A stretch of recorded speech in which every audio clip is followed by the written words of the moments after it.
Hello everyone, welcome back to your favorite political satire show, With the Facts. I'm your host, Jack Kessler.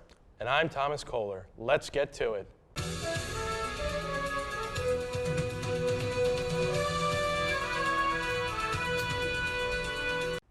It's the last episode of 2019, and as always, we here at WTF think it is just as important to keep you informed as it is to keep you laughing. So with that in mind, let's talk about the funniest thing of all, the impeachment inquiry.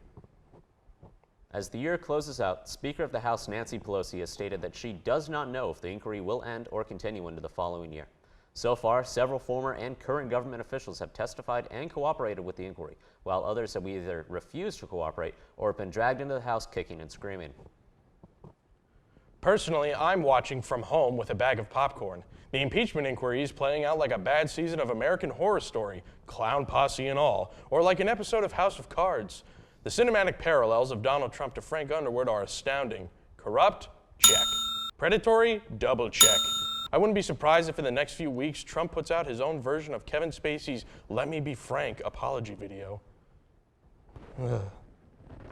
Next, it's time for the conflict roundup. From Syria to Hong Kong to Bolivia, 2019 has been the year of protests, civil unrest, and mass conflagration, and it doesn't look like we'll be seeing an end to it anytime soon. In Syria, where the situation had reached a stalemate, things started to heat up with the departure of U.S. troops from the north. These troops, who had been working with Syrian Democratic and Kurdish forces to stomp out ISIS, were pulled out on the order of President Trump. His reason? The job was done. Suffice to say, the power vacuum that this created gave Turkish President and former cabbage salesman Erdogan the chance he was looking for, and Turkish-backed troops and militants began the war anew by flooding into northern Syria. In Hong Kong, where protests over an extradition treaty with mainland China have escalated into full-scale conflict, there seems little chance for things to ever return to normal.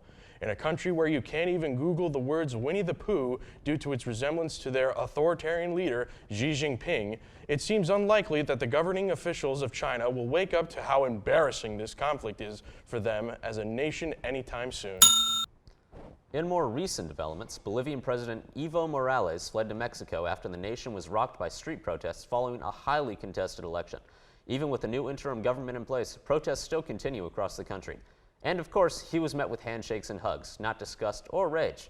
Well, let's hope he enjoys his little getaway abroad. While his fellow Bolivians deal with life-threatening food and fuel shortages, I can only imagine, like a college student on spring break in Cancun, Morales is spending his time sipping on margaritas, partying it up, and wearing skimpy swimwear. Ah, democracy at its finest.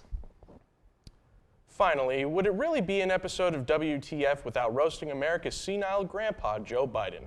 Besides being oddly attractive in his youth, Biden is mainly known for taking moderate to conservative stances on most issues. Therefore, it's no surprise that legalizing weed is popular amongst Americans, but not so much with Joe.